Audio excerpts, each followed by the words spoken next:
Primeiro, dar nota, obviamente, que 5 anos após o Acordo de Paris, estamos cada vez mais, todas as organizações têm recomendado a aceleração daquilo que é o processo de redução das emissões de gases de efeito de estufa. Estamos todos de acordo que, mesmo na última COP26, os acordos foram frágeis e, portanto, temos que continuar a incrementar a ambição. Estamos também todos muito conscientes que a Comissão Europeia, desde que anunciou em dezembro de 2019 o Pacto Ecológico Europeu, conhecido por European Green Deal, tem assumido o papel de liderança no combate mundial às alterações climáticas, e aqui a lógica é, numa visão perspectiva de em 2050, todos os cidadãos europeus viverem num clima neutro, descarbonizado, em cidades resilientes, com energia acessível, segura e numa lógica de um processo até lá de transição justa. Nós, em 2018, aprovamos aquilo que era o Pacto dos Autarcas do Clima, e foi formalmente assinado em Génova, na altura por uma ocasião de um fórum do ambiente da rede Eurocities, em 2019. Nós tínhamos, nessa altura, proposto uma redução de gases de efeito de estufa para 50% até 2030. O que é um facto é que nós, em 2019, já atingimos 46% de redução dos gases de efeito de estufa. Nós medimos sempre em relação a 2004, o ano de referência do Porto é 2004. E, portanto, ultrapassamos, assim, portanto, a meta que estava assumida em 2008, que tínhamos assumido uma meta para 2030, quando da primeira assinatura do Pacto dos Autarcas.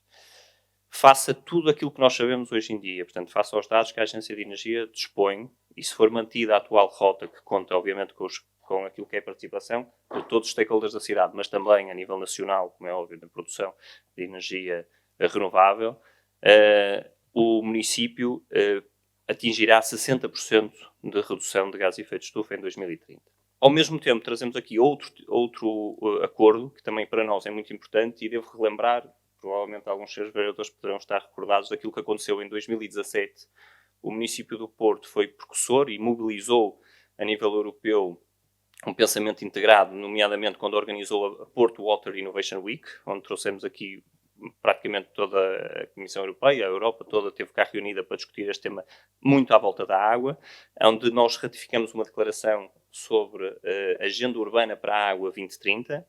E porquê é que eu falo deste tema? Falo deste tema porque, de facto, foi inspirado neste movimento que aconteceu no Porto, que foi concebida uma iniciativa europeia. Estas coisas têm que ter história e, às vezes, nós não percebemos de onde é que surgem estes acordos, mas, de facto, ele surgiu muito do trabalho que o município do Porto fez na altura, numa lógica também de diplomacia europeia, e foi inspirado também neste movimento que surge uma iniciativa europeia que é o Acordo de Cidade Verde, ou o Green City Accord, como é conhecido, que é um movimento voluntário das cidades europeias, e especificamente de todos os autarcas, para transformar até 2030 as cidades em lugares atrativos para viver, e especificamente em 5 áreas-chave. A melhoria significativa da qualidade do ar, a melhoria da qualidade das massas de água na eficiência do uso da água, o aumento das áreas verdes e da contenção da perda de biodiversidade com restauro dos ecossistemas urbanos, as práticas e preocupações de circularidade, nomeadamente a nível de prevenção, valorização e gestão de resíduos urbanos,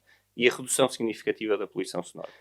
Queria dar nota também de algo que nós já tornamos público, o município do Porto, que é membro do CDP, do Carbon Disclosure Project, já há alguns anos, desde que nós assumimos, há cerca de 8 anos para cá que fizemos este esforço, que é um sistema de divulgação global sobre, que permite não só as cidades, mas empresas, as estados, tem uma panóplia de, digamos, é o maior sistema, se calhar, de monitorização, para medir e gerir, ao fim e ao cabo, aquilo que são os impactos ambientais. E, portanto, nós, pelo segundo ano consecutivo, voltamos a ser incluídos naquilo que é a lista A, que diz quais são as cidades mundiais que se distinguiram pela sua ação, pela sua transparência a nível ambiental, e é uma classificação que respeita não só a mitigação como a adaptação. Nós fomos reconhecidos nas duas áreas. Isso também acho que é de salientar. E, portanto, toda esta superação das metas de redução que eu já falei, vêm, de certa maneira, confirmar que temos todas as condições para abrir caminho para o município do Porto rever e assumir ainda responsabilidades naquilo que é o contexto da transição climática, aumentando aquilo que é a ambição das metas de descarbonização, e, de certa maneira, obviamente, continuar neste pacto dos autarcas e neste novo acordo de Cidade Verde, que acho que também nos induz aqui uma responsabilidade acrescida. De facto, os objetivos são muito ambiciosos e a ideia é essa mesma, como já foi dito, um conjunto de cidades que se dispôs ou predispôs a ir mais longe e mais rápido do que outras relativamente a muitas coisas, e, portanto, é bom que a cidade do Porto se ponha nesse papel. e queira meter-se nestes desafios. Mas ele é muito exigente, de facto. Portanto, vai ser muito importante, eu diria, monitorizar de forma muito próxima como é que estamos a envolver-nos neste assunto.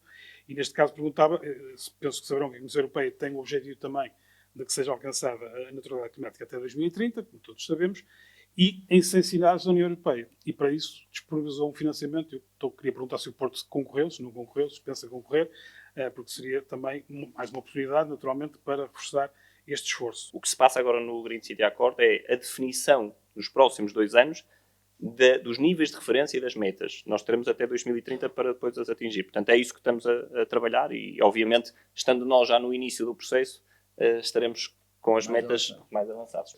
Quando nós olhamos aquilo que foram as alterações no passado, as alterações desta natureza, verificamos que aqueles que se tentaram arrastar e deixar, lá no fim, nós vamos resolver isto lá no fim, perderam a longo prazo relativamente às cidades que andaram mais depressa. Portanto, é um investimento que vale a pena. Acho que é público, nós temos feito um grande esforço em termos de diplomacia europeia, se podemos chamar assim, estamos muito perto de todos os stakeholders, desde a Comissão Europeia a todos estes grupos que trabalharam, nomeadamente o Eurocities é uma das entidades que participou na definição das Mission Cities, portanto estamos muito interessados desde o início nesse processo. O processo está neste momento numa fase, foram divulgadas a semana passada, se não me engano, digamos, o formulário de candidatura.